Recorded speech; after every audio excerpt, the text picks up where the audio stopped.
Good afternoon. It's a pleasure to be here with you again. My name is Dr. Nicki Newton, and I'm here having conversations about the Common Core. Today I'm here again with Dr. Kimberly Mayfield Lynch, who is one of the leading experts on implementing the new Math Common Core, especially for children with learning disabilities. And today I will be talking to her about universal design, which is something that a lot of districts are adopting and a lot of teachers don't really know what it is. So here we are. Welcome, Dr. Mayfield. Thank you. Thank you for being here with us. Great to be here. Okay. So what is universal design, first of all? Well, universal design for learning is an approach to teaching and classrooms to provide maximum access for all students in all ways. And we have imported that concept of universal design from architecture. And so there was a moment in the architectural movement, if you will, where they were looking at what would we need to do as architects to build buildings for maximum access. And so what's key about that we can take into education is it wasn't what can we do to existing buildings to change them so that they can be accessible. It was what can we think about as we are knowing we're going to build buildings to make it accessible for all students. So when we move that concept into education, what that means is at the very beginning of thinking about teaching something, teachers are thinking about what needs to be in place so that all students have maximum access to it. So for example, in the early grades, it would be something like making sure things are big enough so that all students can see them. And if you're going to be teaching something like cardinality, the one-to-one correspondence, and then being able to look at a set of objects and know that that is the number, then it is making sure it's big enough that people can hold it, people can touch it, people can manipulate it, that it is not just like a 3 on a piece of paper and then 3 objects on the paper, in the paper, but that you are building something tangible so people can actually touch it. Okay. So in specifically thinking about the new Math Common Core and trying to navigate the new Math Common Core with the framework of universal design, how does that work? What does that look like? I think you kind of started talking about it, but what does that really mean? What do I need to know if I'm a teacher and I'm starting to do universal design? Or if I'm a principal and I'm trying to implement universal design in my school, Right. What does that look like? What are some key things that I see everybody doing and I know at least we've started it? Right. So it's really thinking through what does maximum student engagement look like. So for example, not relying on traditional modes of communication might be an example of universal design. So a traditional mode of communication is that kids are raising their hands and they're talking.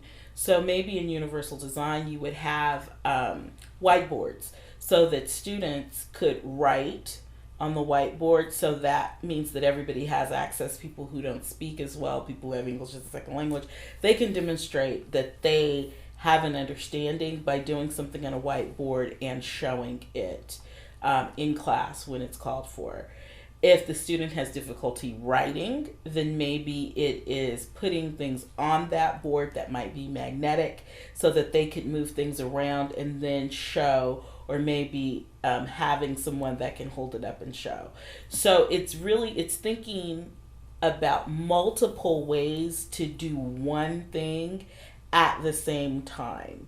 So I would say like a common response system, but not necessarily a clicker, because you really can't see how students are processing the information with the electronic response systems. It really needs to be something that they create and then somehow they show that so that the teacher can check for the understanding.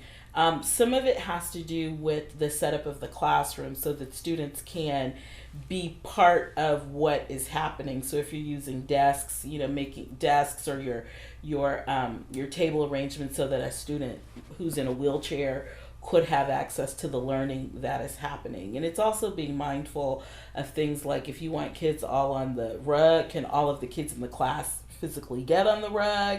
Is there a way to do some of that on a whiteboard or using an Elmo so that everybody can actually see what's going on and be able to perceive and respond to it? I think the challenge is thinking out of the box from the very beginning. And so one default would be to say, how have I taught this previously, and what are some things I can think about doing that would allow me to teach this differently?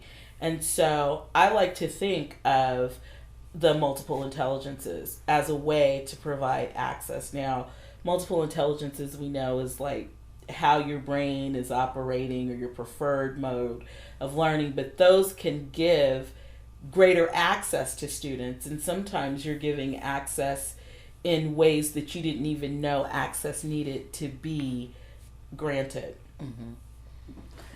So, what do you think are some of the challenges of implementing a universal design framework? I think that, unfortunately, teachers don't have enough time built into sort of their workday to really think through what it could look like. So I think that's one way that districts and administrators could be supportive, is to give teachers release time to really talk, and across grade level, because something that kindergarten teachers do, like, I think kindergarten teachers are the teachers who are closest to universal design for learning just by definition, because in kinder you get kids, you get a mixed bag. They haven't been necessarily assessed or diagnosed in any way, and so you get 30 kids or 21, and that kindergarten teacher has to figure out how to teach all of them. And so if the kindergarten teacher and the fourth grade teacher are talking, then some of the approaches that kindergarten teachers use could be generalized across grade level. And then I think that higher grade level teachers can adapt some of what is happening at their grade level. So I think that teachers have a lot that they're contending with, and universal design for learning might seem like it's just one other thing.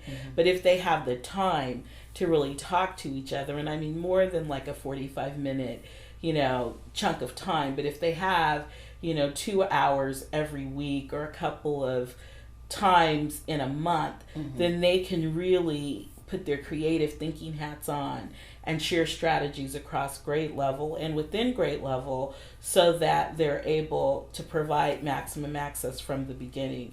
I do think it's something that is developed over time. The more you teach in the same grade level, the more you're able to see how you can maneuver and manipulate and tinker so that more students have access to the curriculum. Okay. One last question. What do you think is the promise of universal design? Well, it's like, what is the promise of education? I think that the promise is that we would have an opportunity to really see equity in education, that we have more students engaged in the ways that they can be engaged. And then there's no limit to what students can show us that they know and show us that they've learned, and they will create new ways of learning that we can learn from as their instructors. Okay. Well, thank you so much for being here with me today, Dr. Mayfield. Thank you.